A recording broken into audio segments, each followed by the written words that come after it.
नमस्कार, स्वागत है आप सभी का आपके अपने यूट्यूब चैनल एनविसा क्लासेस में। साथियों, आज हम अध्ययन करने वाले हैं बीएड चतुर्थ सेमेस्टर के तृतीय प्रश्न पत्र जो ऑप्शनल पेपर हमारा है विद्यालय में निर्देशन व परामर्श के इकाई 1 में शैक्षिक निर्देशन। ठीक, तो आज हम शैक्षिक निर्देशन के बारे में अध्ययन करेंगे कि शैक्षिक निर्देशन का अर्थ क्या है, शैक्षिक निर्देशन की परिभाषा क्या है, शैक्षिक निर्देशन की आवश्यकता क्यों है। ठीक है, इन्हीं 3 बिंदुओं पर आज हम क्लास में चर्चा करेंगे। तो कॉपी पेन उठा लीजिए और तैयार हो जाइए अपने नोट्स बनाने के लिए। और चैनल पर पहली बार अगर विजिट कर रहे हैं, चैनल को सब्सक्राइब कर लीजिए। क्लास अच्छी लगे तो क्लास को लाइक करना बिल्कुल ना भूलिए। तथा अन्य अपने बीएड के प्रशिक्षणार्थियों में राष्ट्र संत तुकोजी महाराज नागपुर यूनिवर्सिटी, महात्मा गांधी काशी विद्यापीठ वाराणसी के जो भी छात्र छात्राएँ आपसे जुड़े हुए हैं उनको इस क्लास को शेयर करिए, जिससे कि वे भी लाभान्वित हो सके। क्योंकि सुनने को मिलता है कि सर में तो पता नहीं था कि आपका चैनल भी चलता है, हमें पता नहीं था, हम क्लास नहीं किए थे इसलिए हम अच्छा नंबर नहीं आ पाया। तो ये सुनने को हमें ना मिले। जितने प्रशिक्षार्थी, जितने भी कॉलेज के संपर्की हैं, सबको शेयर करिए और उनसे बोलिए कि वो भी शेयर करते रहें। ठीक है, तो चलिए बिना देर के शुरू करेंगे। सबसे पहले बात है शैक्षिक निर्देशन। शैक्षिक निर्देशन पढ़ाने से पहले मैं ये बताऊँगा कि शैक्षिक निर्देशन आया कहाँ से। चूँकि निर्देशन के जो प्रकार आप पढ़ेंगे तो निर्देशन कई प्रकार के होते हैं। अब कई शिक्षाविदों ने जो निर्देशन है उसको अलग अलग भागों में अपने हिसाब से बांटा हुआ है। लेकिन मुख्य रूप से बात करें तो निर्देशन जो है वह शैक्षिक निर्देशन, व्यावसायिक निर्देशन, व्यक्तिगत निर्देशन, आर्थिक निर्देशन, स्वास्थ्य निर्देशन, इनमें बटा हुआ है। तो इसी में हम सबसे पहला कड़ी जो हमारा है निर्देशन के प्रकार में सबसे पहला है शैक्षिक निर्देशन। और ये परीक्षा में मेरे अनुमान के अनुसार यह आपका 90% चांस है कि यह आएगा। अगर ये विस्तृत उत्तरी में नहीं आया तो ये लघु उत्तरी में मैं 100% लिख के दे रहा हूँ कि ये आना तय है, इसको लघु उत्तरी में आना ही है। इसीलिए इसको अच्छे से पढ़ लीजिए, मैं पहले बता रहा हूँ परीक्षा में आएगा। ठीक है, तो देखिए बात करेंगे शैक्षिक निर्देशन के बोले अर्थ की बात करेंगे। अर्थ के बाद यहाँ परिभाषा लिखी है, परिभाषा बाद हम बताएंगे कि शैक्षिक निर्देशन की आवश्यकता क्यों पड़ रही है, क्या आवश्यकता है कि इसकी वजह से कि शैक्षिक निर्देशन का क्रियान्वयन किया जाना चाहिए। ठीक है, तो देखिए सबसे पहले है शैक्षिक निर्देशन का दायरा सिर्फ शैक्षिक समस्याओं तक सीमित माना जाता है। यह माना जाता है कि शैक्षिक निर्देशन है तो निर्देशन यानी कि निर्देश देना, और कहा शैक्षिक यानी कि शिक्षा के क्षेत्र में। ठीक है, जैसे कि मनोविज्ञान कहते हैं ना कि मनोविज्ञान मतलब कि मन का अध्ययन है। ठीक है, मानवीय जो क्रियाकलाप हैं जो मन के द्वारा संचालित होता है मानव, तो मन का अध्ययन करना ही मनोविज्ञान है, ऐसा कहा जाता है। लेकिन ऐसा है, ऐसा नहीं है। मनोविज्ञान मानव के व्यवहार का भी अध्ययन करता है, मानव के मन का भी अध्ययन करता है।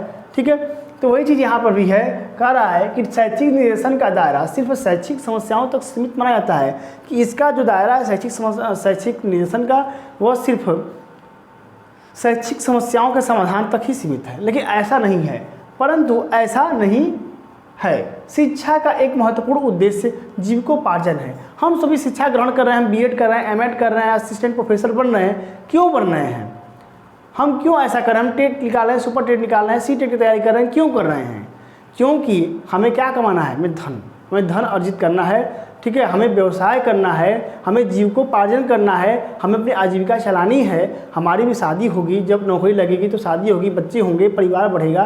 तो हम पढ़ क्यों रहे हैं? अपना क्या करने के लिए? अपना व्यवसाय चलाने के लिए, अपने जीविकोपार्जन चलाने के लिए, परिवार को चलाने के लिए।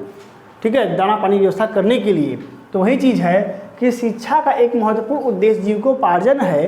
ठीक, एवं छात्रों का एक बड़ा हिस्सा इसको ध्यान में रख कर शिक्षा ग्रहण करता है। अच्छा, ये कह रहा है कि छात्रों का एक बड़ा हिस्सा इसको ध्यान में रख करके अध्ययन कर रहा है, शिक्षा ग्रहण कर रहा है। एक बड़ा हिस्सा नहीं, मैं तो कह सकता हूँ कि संपूर्ण छात्र, सिर्फ एक विरले 1 या 2% ऐसे छात्र होंगे जो इसलिए अध्ययन कर रहे हैं कि वो समाज में कुछ कर सकें, समाज में कुछ योगदान कर सकें, समाज को शिक्षित कर सकें। जो पीढ़ी युवा वर्ग की दिशा विहीन हो रही है उनको पथ प्रदर्शन कर सकें। कुछ ही 1 या 2% ऐसे होंगे युवा जो इसलिए अध्ययन कर रहे हैं कि वह दूसरे को पढ़ा सकें। ठीक, लेकिन बाकी जो युवा हैं, जो 98% युवा हैं, वो इसीलिए अध्ययन कर रहे हैं कि क्या कर सके, वह जीविकोपार्जन कर सके। वही कराना एवं छात्रों का एक बड़ा हिस्सा इसको ध्यान में रखकर शिक्षा ग्रहण करता है। किसको ध्यान में रख करके कि शिक्षा हम ग्रहण करेंगे तभी हम जीविकोपार्जन कर सकते हैं। इस प्रकार शैक्षिक निर्देशन व्यावसायिक निर्देशन को छूता हुआ चलता है। यानी अब शैक्षिक निर्देशन का व्यावसायिक निर्देशन से संबंध भी आपने यहाँ पे समझ लिया कि शैक्षिक निर्देशन में व्यावसायिक निर्देशन भी क्या है, शामिल है। यानी किस प्रकार की शिक्षा आप ग्रहण करें कि आपको ज़्यादा धन का लाभ हो सके। ठीक, तो धन का लाभ किससे संबंधित है? व्यवसाय से संबंधित है। ठीक, वही चीज़ यहाँ पे कह रहा है। आगे देखेंगे हम, कह रहा है चूँकि शिक्षा से बालक का सर्वांगीण विकास होता है। इस स्थिति में देखिए, शिक्षा कहा गया है कि शिक्षा का कार्य सिर्फ ज्ञान का विकास करना नहीं है, बल्कि बालक का संपूर्ण विकास करना है। तो वही चीज़ यहाँ पे कह रहा है कि शिक्षा से बालक का सर्वांगीण विकास होता है। इस स्थिति में छात्र की व्यक्तिगत समस्याओं से संबंधित निरसन, ध्यान देंगे, अब छात्र जब शिक्षा ग्रहण कर रहा है तो सोचता कुछ पर्सनल प्रॉब्लम्स भी हो, व्यक्तिगत समस्या हो, तो उस व्यक्तिगत समस्या के समाधान के लिए क्या किया जाएगा, उसको व्यक्तिगत निर्देशन प्रदान किया जाएगा, उसको व्यक्तिगत तौर पर समझाया जाएगा कि तुम ऐसे करो, हाँ ये दिक्कत है तो इस टाइम पे आओ, या इस तरह से पढ़ाई करो। तो जो व्यक्तिगत निर्देशन प्रदान किया जाता है वह भी किस में आ गया, वह भी आ गया शैक्षिक निर्देशन में। वही बात आगे कह रहा है कि बालक का सर्वांगीण विकास होता है। इस स्थिति में छात्र की व्यक्तिगत समस्याओं से संबंधित निर्देशन व्यक्तिगत निर्देशन की सीमा के अंतर्गत आता है। हो गया कि जो छात्र को व्यक्तिगत सलाह मशवरा दिया था, परामर्श दिया जाता है, वह किसके अंतर्गत आएगा, वह व्यक्तिगत निर्देशन के अंतर्गत आएगा।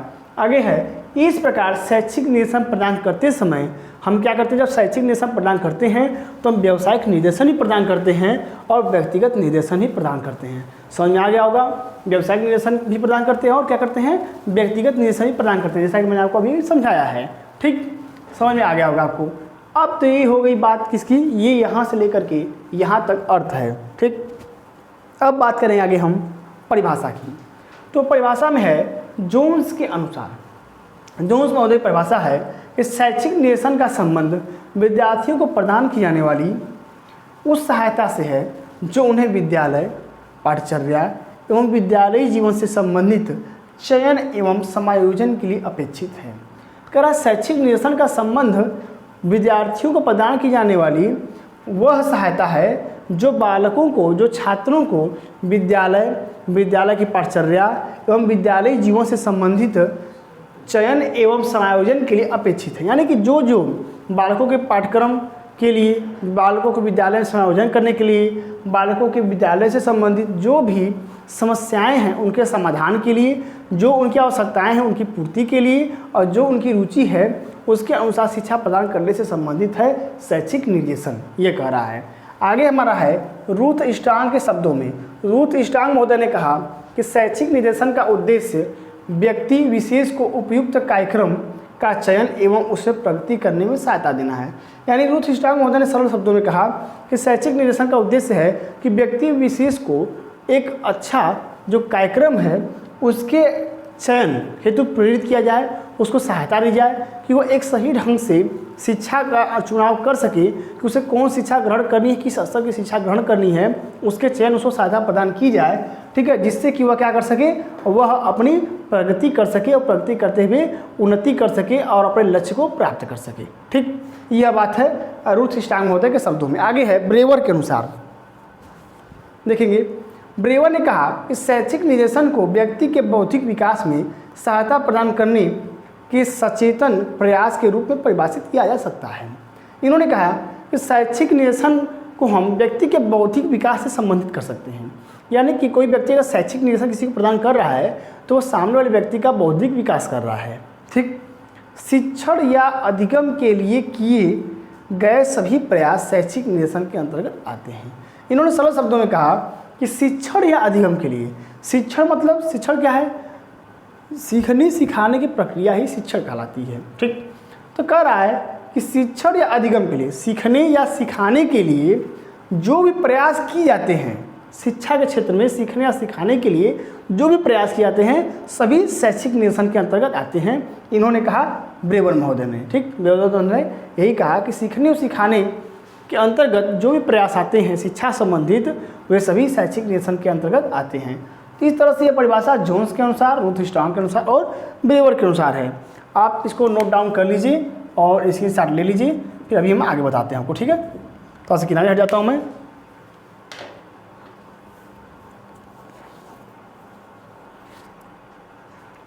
इसके साथ हो गया होगा। ठीक है, इरेज कर देता हूँ इसे। अब आप लोग बिल्कुल ना परेशान होइए, आप सभी क्लासेस नियमित रूप से चलती रहेंगी, लेकिन दुख की बात यह है कि आप हमारी क्लास को कम ले रहे हैं। बीएड 4th सेमेस्टर के लिए मैं स्पेशली कर रहा हूँ। अगर क्लास पसंद नहीं आ रही तो वही बता दीजिए, फिर मैं दूसरा पेपर पढ़ाना शुरू करूँ या मैं बीएड 2nd सेमेस्टर पढ़ाना शुरू करूँ। चूँकि आप हमारे पुराने छात्र हैं, आपसे पुराना लगाव है, इसलिए मैं चिंतित होकर के बीएड सेकेंड सेमेस्टर क्लास शुरू करके बीएड फोर्थ सेमेस्टर पढ़ा रहा हूँ। तो आप भी इस बात को समझें और हमारा सहयोग करते रहें। और हमारा सहयोग करने में यही है कि मैं जो चाहता हूँ वही आप करें। मैं यही चाहूँगा कि आप सभी मन लगा करके अध्ययन करें, जिससे कि चूँकि आपका लास्ट सेमेस्टर इसमें प्रैक्टिकल नहीं है, तो जितना लिखेंगे वही आपका नंबर होगा, ठीक है। और इसमें मैं बहुत बार देखा हूँ कि इसमें आपके प्रतिशत जो होते हैं गिर जाते हैं प्रथम द्वितीय तृतीय सेमेस्टर की अपेक्षा। तो इसलिए इस बार मेहनत अच्छे से कर लीजिए, क्योंकि 4 पेपर हैं और चारों पेपर ऐसे हैं कि आपको समझने में बहुत कठिनाई होगी, सिर्फ भारतीय शिक्षा के इतिहास को छोड़ करके। क्योंकि भारतीय शिक्षा का इतिहास जो आपका समकालीन भारतीय शिक्षा बीएड सेकेंड सेमेस्टर में है उससे संबंधित है। और आप लोग जो बैच है आपका वह बीएड सेकेंड सेमेस्टर में प्रमोट हो चुका है। इसलिए जो यह बैच है 2020-22 का, उसको मैं यही कहूँगा कि मन ला करके अध्ययन करें और जो चीज़ें लिखवाई जा रही हैं उनको अच्छे से समझें। इसके बाद जो आने वाली बैच है वो तो पढ़ेगी ही, ठीक है। तो चलिए बात करेंगे हम कि क्या आवश्यकता है शैक्षिक निर्देशन की। तो हेडिंग बनेगी शैक्षिक निर्देशन की आवश्यकता, ठीक है। शैक्षिक निर्देशन की मैं हेडिंग लिखूंगा और उसको एक्सप्लेन करूंगा, ठीक है। निर्देशन की आवश्यकता, ठीक है। तो आप लोग हेडिंग लिख लीजिएगा और उसको एक्सप्लेन परीक्षा में अपने हिसाब से करिएगा, ठीक है। क्योंकि मेरा काम, मैं भाई कब कहा हूँ कि मेरा काम बस समझाने का होता है, तो मैं समझाऊँगा। और हेडिंग सब कम से कम होंगी आपकी 1 2 3 4, फिर हम 4 हेडिंग लिख लेता हूँ। तो ये सबसे पहला है, बात करेंगे शैक्षिक निर्देशन की आवश्यकता क्यों पड़ी, ठीक है, या क्यों पड़ती है। तो पहला विद्यालय जीवन में समायोजन हेतु, क्योंकि छात्र विद्यालय जब प्रवेश करता है तो वहीं से बात करेंगे। तो विद्यालय जीवन में अब यहाँ पे विद्यालय जीवन में हम समायोजन कहेंगे तो समायोजन का मतलब ये है कि जब बालक नए नए विद्यालय में प्रवेश करता है, विद्यालय जीवन में समायोजन हेतु, तो जब बच्चा नए नए विद्यालय में प्रवेश करता है तो उसे नए नए अध्यापक, नई नई जगह, नए नए वातावरण में क्या डर लगता है, ठीक है। वो सब भयभीत होता है, संकुचाता है, संकोच करता है, कुछ अपनी बातें नहीं कह पाता है। तो उस नए परिवेश में समायोजन करने हेतु शैक्षिक निर्देशन आवश्यक होता है, ठीक है। आगे है पाठ्य विषयों के चयन में,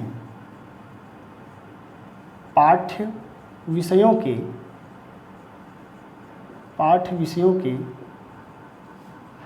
चयन, ध्यान देंगे पाठ्य विषयों के चयन में, ठीक, या पाठ्य विषयों के चुनाव करने में। पाठ्य विषयों के चुनाव करने में भी क्या होता है, यह जो हमारा शैक्षिक निर्देशन है यह आवश्यक होता है कि कौन सा विषय का चुनाव करें कि हमें आगे जा कर के हमें डॉक्टर बनना है तो हम डॉक्टर बन सकें, ठीक। तो यह जब हमें शैक्षिक निर्देशन मिलेगा तभी हम जान पाएंगे कि हमें हाँ यह फला विषय लेना चाहिए था, जिससे कि हम आगे नर्सिंग के क्षेत्र में जा सकते हैं, ठीक है। आगे MBBS कर सकते हैं, D.Pharma कर सकते हैं, ठीक, या हम इंजीनियर बन सकते हैं। तो पाठ्य विषयों के चयन में भी शैक्षिक निर्देशन बहुत ही आवश्यक होता है, ठीक है। आगे हमारा तीसरा नंबर यहाँ पे भावी शैक्षिक, देखिए ये हेडिंग मैं लिखवा रहा हूँ, इसको आप काले पेन से लिख लीजिएगा अपने कापी पर, ठीक रहेगा, ठीक है। तो भावी शैक्षिक कार्यक्रम के या कार्यक्रमों के चुनाव हेतु, जैसे कुछ छात्रों को पता नहीं होता है कि इसके बाद हमें क्या करना है, ठीक है। अब इसके बाद में कौन सी पढ़ाई करनी है, हम क्या करें, हमें कुछ समझ नहीं आ रहा किस क्षेत्र में हम जाएं। यहाँ तो था कि क्षेत्र निश्चित था कि भाई यह पढ़ना है, यह करना है, तो कौन सी हम क्या करें, किताबें लें, कौन से विषय का चुनाव करें। लेकिन यहाँ पे निश्चित नहीं है कि आगे हम कौन सा शैक्षिक कार्यक्रम में क्या करें, प्रवेश लें। हम इंटर कर लिए हैं, BA करेंगे, BSc करेंगे, BCom करें, कुछ समझ ही नहीं आ रहा है, ठीक है। तो यही कह रहा है कि छात्रों के भावी शैक्षिक कार्यक्रमों के चुनाव हेतु भी शैक्षिक निर्देशन अति आवश्यक है, जिससे कि छात्र गुमराह न हों और अपने योग्यता अनुसार जो भी विषय हैं उनको वो क्या करें, अध्ययन करें और अपने लक्ष्य को प्राप्त कर सकें, ठीक। ठीक है। आगे देखेंगे हम अपव्यय, अपव्यय व अवरोधन, यह सदा सुने होंगे, अपव्यय व अवरोधन को रोकने हेतु, को रोकने हेतु। देखिए अपव्यय का मतलब ये होता है जब कोई छात्र होता है, ठीक, और वह क्या करता है, पढ़ाई को बीच में छोड़ के चला जाता है, तो उस पर जो खर्च होता है वह क्या कहलाता है, अपव्यय कहलाता है। जो खर्च हुआ फालतू में हुआ और पढ़ाई भी छोड़ के चला गया है। और अवरोधन का मतलब ये होता है कि छात्र एक ही कक्षा में कई साल से टिका हुआ है, तो वह क्या है, वह अवरोधन कहलाएगा। तो अपव्यय व अवरोधन को रोकने हेतु भी शैक्षिक निर्देशन प्रदान करना चाहिए। बालक को समझाना चाहिए कि नहीं, क्लास के बीच नहीं छोड़ना चाहिए, तुम्हारा एक साल नुकसान हो जाएगा। या कोई छात्र अवरोधन की हालत में है, एक क्लास में बार बार रह जा रहा है, फेल हो जा रहा है, उसको प्रोत्साहित करना चाहिए समय समय पर कि नहीं तुम पढ़ो अच्छे से, तुम्हारे साथी के लड़के आगे निकल गए हैं, ठीक है। तो तमाम तरह की बातें हैं, तो उन सब के लिए यह शैक्षिक निर्देशन अति आवश्यक होता है, ठीक। आगे देखेंगे हम चौथा के बाद हमारा 5वां नंबर है रोजगार के साधनों के विषय में जागरूकता फैलाने हेतु। रोजगार जो होगा, ठीक है, रोजगार के साधन की सूचना प्रदान करने हेतु, ऐसा लिख लेंगे हम, सूचना प्रदान करने हेतु, ठीक। यानी रोजगार, जानते हैं कि बेरोजगारी चरम पे इस समय है, तो रोजगार की सूचना प्रदान करने हेतु भी शैक्षिक निर्देशन आवश्यक है कि बालकों को समय समय पर शैक्षिक निर्देशन दिया जाए कि आप जिस रोजगार में जाना चाहते हैं उसके अनुसार आप क्या करें, पढ़ाई करें, उस अनुसार आप मेहनत करें, ठीक है। इस व्यवसाय में जाने के लिए यह कार्य करना पड़ेगा, ठीक है। यहाँ ट्रेनिंग लेनी होगी, यहाँ रोजगार के साधन उपलब्ध हैं, आप यहाँ पढ़ाई कर चुके हैं तो आप यहाँ पर जाकर के जो रोजगार की आपकी संभावनाएं हैं आप यहाँ पर जाकर कार्य कर सकते हैं। तो इन सभी की सूचना करें, यानी कि रोजगार कहाँ कहाँ प्राप्त हो सकता है उसकी सूचना देने हेतु भी शैक्षिक निर्देशन आवश्यक होता है, शिक्षा, ठीक है। आगे देखेंगे हम 5वां 6वां नंबर है शिक्षण अधिगम के लगातार क्रियान्वयन हेतु। शिक्षण अधिगम, अधिगम आप पढ़ेंगे बीएड फर्स्ट सेमेस्टर में, शिक्षण अधिगम के लगातार क्रियान्वयन हेतु। देखिए ये बहुत ज़रूरी है, क्रियान्वयन हेतु। यह जब मैं एमएड फर्स्ट सेमेस्टर में था तो मैं विद्यालय नहीं जा रहा था, ठीक है, तो घर पर रहता था, तो घर पर रहते रहते क्या होता, मन उब जाता था, ठीक। या फिर कभी कभी विद्यालय चले जाते थे, तो जब विद्यालय जाते थे तो वहाँ पे जाकर जब टीचर से मुलाकात होती थी, टीचर पढ़ाते थे, आगे की बात बताते थे कि आपको नेट क्लियर करना है, उसके बाद नेट के बाद असिस्टेंट प्रोफेसर के लिए अप्लाई कर पाएंगे, तमाम तरह की संभावनाएं हैं एमएड के बाद। तो लगता था कि हाँ कि कुछ है, पढ़ाई का मतलब हमारे यहाँ हमको मन से पढ़ना चाहिए, तो हम वहाँ पे जाकर के मोटिवेट होते थे विद्यालय पे जाकर के। तो वही चीज़ यह भी कर रहा है कि शिक्षण अधिगम के लगातार क्रियान्वयन हेतु, यानी कि शिक्षण अधिगम लगातार चलते रहे, इसके लिए भी शैक्षिक निर्देशन आवश्यक है, ठीक। जब अध्यापक से छात्र बात करेंगे, वार्तालाप करेंगे, समय समय पर निर्देशन लेंगे, तो उन्हें पॉजिटिव एनर्जी का क्या होगा, संचार होगा, और वे मोटिवेट होकर के और मन ला के पढ़ाई करेंगे। अब वही बात मैं बता भी रहा हूँ कि मैं जब विद्यालय जाता था तो मुझे लगता था कि हाँ हम अच्छा काम कर रहे हैं, हमें पढ़ना चाहिए, मन ला के पढ़ना चाहिए, ठीक।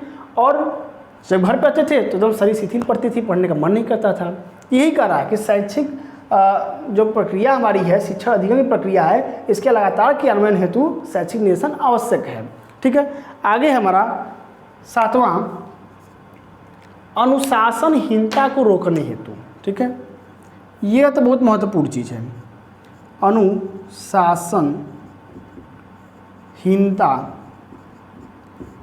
को रोकने हेतु, या यहाँ पे कह सकते हैं कि छात्रों में नैतिक मूल्यों का विकास हेतु, यह भी कह सकते हैं, यहाँ पे हेडिंग बना सकते हैं कि छात्रों में नैतिक मूल्यों के विकास हेतु। तो अगर अनुशासनहीनता को रोकने हेतु शैक्षिक निर्देशन आवश्यक है, क्योंकि छात्र कभी कभी चूँकि छात्र जीवन में वो नादान होते हैं, ठीक है, उन्हें आगे पीछे का पता नहीं होता, वह स्वयं तुरंत अपनी आवश्यकताओं को पूर्ति को देखते हैं कि हमें यह लॉलीपॉप चाहिए, अब इसके लिए भले पापा की जेब से पैसे चुराना पड़े तो चुराना पड़े, पहले हमें लॉलीपॉप चाहिए, हमारे जो सामने की आवश्यकता है उसकी पूर्ति होनी चाहिए, आगे पीछे का नहीं सोचते हैं। तो वही कर रहा है कि छात्रों में अनुशासनहीनता की जो भावना है उसमें लगाम लगाने के लिए शैक्षिक निर्देशन आवश्यक है। छात्रों को समय समय पर निर्देशित करते रहना चाहिए शिक्षा के माध्यम से कि ऐसा करना, चोरी करना गलत बात है, ठीक है, हमें अपने बड़ों का सम्मान करना चाहिए, किसी से व्यंग नहीं बोलना चाहिए, इत्यादि जो भावनाएं हैं, चोरी नहीं करनी चाहिए, उसके बाद झूठ नहीं बोलना चाहिए। तो ये जो अनुशासनहीनता की समस्या है वह समय समय पर शैक्षिक निर्देशन प्रदान करने से वह क्या होगी, वह दूर हो जाएगी। ठीक है, आप उसको सभी को समझ में आ रहा होगा। ठीक, अब सबसे लास्ट हमारा है 7 के बाद 8वां नंबर है। देखिए 8वां हमारा क्या है, 8वां है छात्रों की योग्यता अनुसार, छात्रों की योग्यता अनुसार, छात्रों की योग्यता अनुसार भावी कार्यक्रम के चुनाव हेतु। देखिए क्या होता है कि कभी कभी जो छात्र योग्य होते हैं लेकिन वह धनाभाव के कारण वह पढ़ नहीं पाते हैं। ठीक है, तो जब पढ़ नहीं पाते हैं तो वह आगे नहीं जा पाते, उनकी प्रतिभा कहीं कहीं दब जाती है। और कुछ छात्र ऐसे होते हैं कि योग्य होते नहीं हैं, उनके तो गुण होता नहीं कि सबके IAS बनना है, सबके PCS बनना है, ठीक है, सबको बिजली विभाग में JEE बनना है। तो क्या है कि वह क्या करते हैं, उसके लिए पढ़ाई भी करते हैं लेकिन सफल नहीं हो पाते हैं। तो वही कह रहा है कि शैक्षिक निर्देशन के द्वारा जिस छात्र की जैसी योग्यता है उसके अनुसार उसको तो पहले सचेत कर दिया जाए कि तुम्हारे अंदर क्षमता है ही नहीं, तुमको साइंस का कास्ट आता नहीं है, ठीक है, और तुम बात कर रहे हो कि हम टेक्निकल ग्रुप में जाएंगे एयरफोर्स के, तो पहले तो इसकी तैयारी तो कर लो, बढ़िया से साइंस का कास्ट पढ़ लो, उसके बाद जाओ, अन्यथा आप नॉन टेक्निकल में तैयारी कीजिए। तो वही बात ये कह रहा है शैक्षिक निर्देशन कि शैक्षिक निर्देशन छात्रों की योग्यता अनुसार भावी कार्यक्रम के चुनाव हेतु भी आवश्यक है। ठीक, तो समझ में आ गया होगा मुझे लगता है आपको ये शैक्षिक निर्देशन की आवश्यकता क्यों पड़ती है और शैक्षिक निर्देशन का अर्थ और परिभाषा। इसका स्क्रीनशॉट ले लीजिए, मैं किनारे हट जा रहा हूँ, क्योंकि आपकी शिकायत रहती है कि सर मौका नहीं देते हैं स्क्रीनशॉट लेने के लिए, इसलिए भैया हम किनारे हट जा रहे हैं। आराम से आप ले लिया करिए, क्योंकि आप संतुष्ट हैं, मेरा ये पूरा प्रयास होता है, तो आपकी संतुष्टि में ही क्या है मेरी सफलता है। ठीक है, और मैं भी ये भी कहता हूँ कि मेरे स्टार प्रचारक आप ही हैं, मुझे ना कोई एड लगाने की आवश्यकता पड़ती है, ना उसी से कहना पड़ता है कि आप हमारे चैनल को सब्सक्राइब करिए। ठीक है, ना कहीं विद्यालय जाके प्रचार करना होता है कि मैं पढ़ाता हूँ, आप हमारे चैनल विजिट करके पढ़िए, क्योंकि हमारे स्टार प्रचारक आप हैं। आप संतुष्ट हैं तो आप खुद दूसरे को कहेंगे और दूसरा खुद सब्सक्राइब करके पढ़ेगा।